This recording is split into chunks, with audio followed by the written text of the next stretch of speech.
It was a typical Monday morning for me. I was going to the gym 3 times a week, and this morning I started to feel a little odd, started to feel some pain in my chest. I started to feel disoriented. The pain started to get worse. He said, "Something is happening, I'm losing it."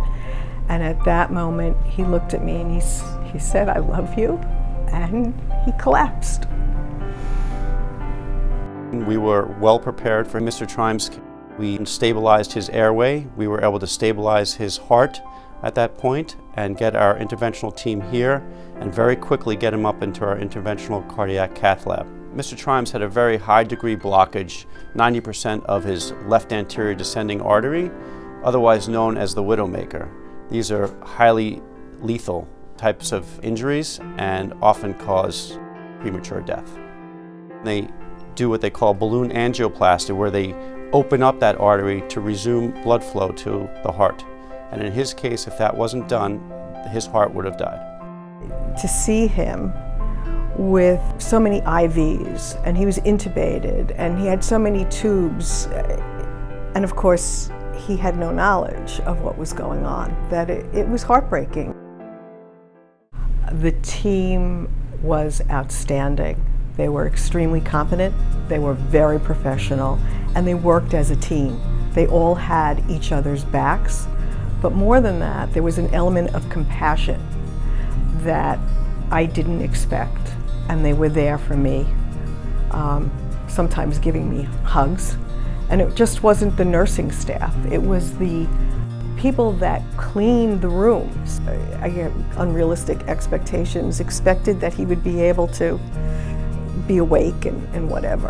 And I was really very, very concerned, and I was getting very upset. And one of the aides, first she grabbed my shoulders and she said, "You stop it.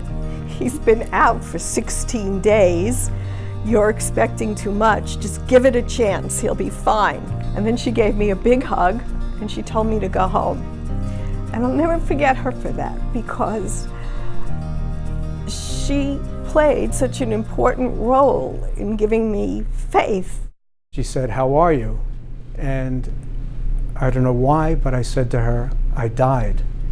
And she said, "I know," because she had been there. I was just thinking, oh, well, I'm going to get up and get out of here and go back home. And, Pam is telling me, you don't realize where you were, what happened to you, and what it took to get you back. 3 months after the event, I saw my cardiologist, and he told me that I should consider getting back into a cardio rehabilitation program. And so, of course, we decided to go to the one that was offered by South Nassau. Physically, I feel a lot better. I can take a walk around the neighborhood with my wife. The reality is, without 911, it's about 1% who survive out of hospital cardiac arrest.